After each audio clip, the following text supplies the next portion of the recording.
The less stuff I have on my deck of the kayak, the better. And I want you to understand something because I made this mistake. None of these accessories is going to make you a better angler.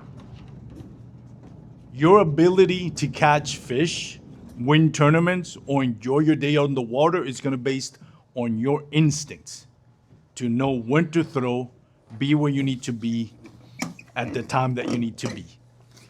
Every accessory that you buy, a fish finder, a motor, is just to enhance your own ability and your own instinct to catch fish.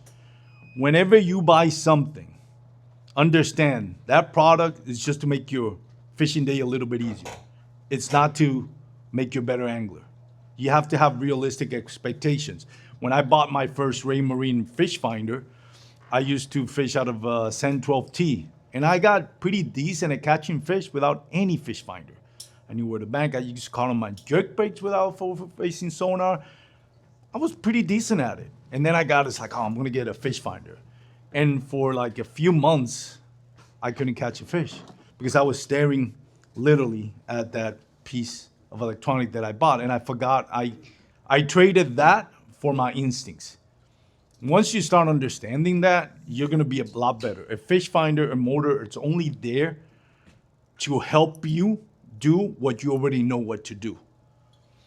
When you think about what motor you want on your kayak, you have to understand what areas are you fishing. If you're fishing a really, really grassy lake, like David Crockett, Athens, stuff like that, is that your, it's okay to share it. Not that late. I'm gonna go into tandem later on. But actually, I'm gonna go like the reason why this is something. I'm a little tangent here because it's been on my mind lately. A lot of people don't like to share. Oh, this lake, this lake, this lake.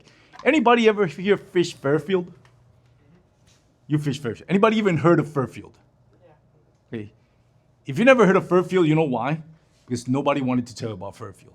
Because bar none, that is the best lake in Texas. If you look at the Sharelunkers, Derek Miller has 9 out of the last 10 before that lake closed. Everybody talks about HIV and Fork. I don't tell you it's a tough lake. Anybody could have gone to Fairfield and caught 100 inches. It was that easy, and it was stocked full of big bass. But nobody wanted to talk about it. Nobody. I had people on the podcast says, "Don't ask me anything about Fairfield. I don't want to talk about it." Guess what happened when that land was up for sale? Texas Park and Wildlife Department looks like, let's look at the record. How many people are going in? Oh, nobody's going to this lake. Yeah, just let it sell. They sold it. Now it's only if you're a millionaire you get to fish there because it's part of a golf complex, or it's going to be, and multi-million-dollar homes and all that. So only millionaires and billionaires get to fish that lake because nobody wanted to talk about Fairfield. And guess what? If we a little bit talk about it, then Texas Wildlife Department is like, no, everybody's going to this lake. We need to keep this lake in our inventory. But anyways, that's just a tangent. So there's great lakes like grassy lakes like David Crockett, Athens, and all that. If that's the way you fish, then you have to consider should I always forget, stern, the back, motor is for you because that's going to get full of weeds and stuff like that. And you're going to spending half the time trying to make your way from here to there to get all the weeds out to come back. You're not going to have fun. So is a motor a good alternative for you? Probably not. You might just want to stick to a pedal drive or or just paddle. If you're going to be fishing, let's say Lake Fork, or that's really stubby lake, you're always going to have a mount motor on the front. You're going to be hitting a lot of stubs because that has a no give. Maybe then a motor on the back is going to a little bit better because if you hit something, it just props up. If you're going to be fishing waypoints, if you're going to be fishing offshore waypoints, then you might want to try to get a motor which has a spot lock technology because that's going to hold your position. If you're going to be fishing a bank where traditionally you're going to be into 2-5 feet of water and you're going to be beating the bank, nothing wrong with that. It's actually the best way to fish. It's actually where you're going to catch more fish. No hate on that. But if you're going to do that, then do you need to spend motor on a spot lock technology? So all those things sink into consideration. If you're going to be fishing rivers, like the Brazos, do you really want to use a motor? Because let me tell you, dragging my PA-14 through the Brazos River is no fun. Yeah, tough. We've done it. It's no fun. Like you're gonna walk miles because it's too shallow to use your motor. So think about stuff like that. Don't get distracted with the shiny object. Look, understand how you like to fish, where you're gonna fish, and then work on that. Work something that fits you. Your accessories needs to fit you. You don't fit your accessories. So when you're buying, whether it's expensive fish finder with forward-facing sonar, are you going to use it? Because if you think that buying a forward-facing sonar is just automatically going to make you a better angler, that forward-facing sonar is going to be in Facebook Marketplace in a year. I guarantee it. Because you're not. You're going to be disappointed. It's learn to be a great fisherman, learn your instincts, adapt, learn, and then start building on that. Build on the basics. Another thing that I think people don't take consideration is safety. We were just talking about that earlier. Romel told me one thing. Your kayak should be 50-50. 50% on the weight in the front, 50% on the weight in the back. If for some reason that's not possible logistically, then it shouldn't be more than 60% of the weight on the back and 40% on the front. You never want to have 60% of the weight on the front and 40% on the back. Because if weather gets hard, and Board Arc taught us that, there were people on that Board Arc tournament that couldn't make it to their car. Like either had to go get picked up or had to wait till night when the winds died down to make it back to their car. I was lucky enough, a couple of us were lucky enough to get out, but it was a herring experience. My kayak was like, the container in the front was like completely full of water and that thing was diving into waves. So you have to make sure that you have everything distributed properly. How do you do that? It's pretty simple. You don't have to weigh your kayak. All you have to do is weight on your scale, how much I weigh. I weigh 200 pounds. I got on a diet, by the way. Lost 22 pounds in a month, so I'm happy about that. But I get on my weight scale in the house. Okay, I weigh 200 pounds. Then I'll get my black pack. Put it. Okay, now I'm weighing 250 pounds. Just an example. All right, so this is 50 pounds. Whoop, put it here. Motor. This is how much. So that's one way you could do it. You can just get on your weight scale. What's your weight? And then everything you grab, that tells you whatever the difference is, that's what it weighs. And then you start working on like, where do I distribute? If I got a motor, I got a motor on the back, do I want to put the battery on the back? You got to think about that. If I have a motor on the front, definitely don't want to put the battery on the front if it's a big, heavy battery. Batteries for your accessories like your electronics. Take that in consideration as well. Everything, just make sure you're trying to get as close to 50-50 as possible. And if it can't, then just make sure that extra weight goes on the back and not on the front. Another thing that I recommend is first aid kits. You can't see it from here, but Cameron has one here. This is one thing where people are like, oh yeah, let me get a first aid kit. Goes right here underneath all that. And guess what? You get a treble hook on your hand and you need to cut that wire. You need to do something. You get a big cut. Now you're injured with one hand. How am I going to get through that? And what's going to happen is you're going to topple over. Now you got two problems. Now you got whatever injury you just got, and now you got to figure out how to get back in your kayak. So make sure your first aid kit is somewhere accessible where preferably you don't have to get up from your seat to access. That's very, very important. One thing that I like to do, one of my favorite products that I've gotten is Yak Gadget, I'm sorry. They have this backpack. This was where my first aid kit goes, and it goes on the back of my seat. So if I need to access it, I just turn around and get it from there.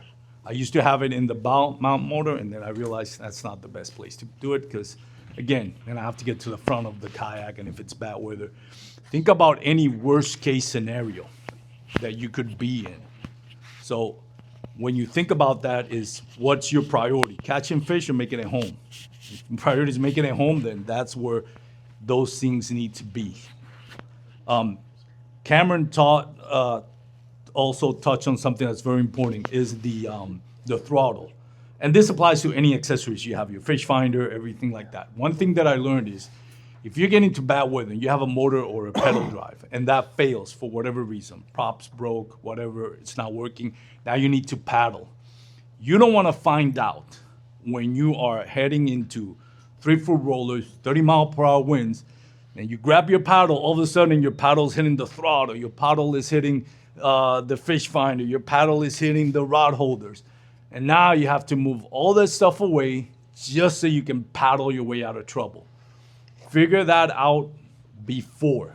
Like every time you get your kayak, a new kayak, every time you start adding accessories, put them where you think it's best for you, and then get on the water and think about what happens if my motor or my pedal drive fails. Can I paddle? Is where I'm putting this gonna affect?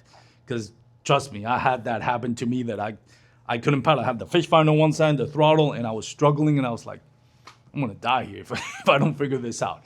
Again, you don't wanna figure it out when you're facing the worst conditions that you possibly, and it's gonna happen. If you fish long enough, no matter how much you prepare, trust me, I am one person that I'm always checking the app, weather app, telling me, hey, how's the weather? I got stuck in Ray Roberts.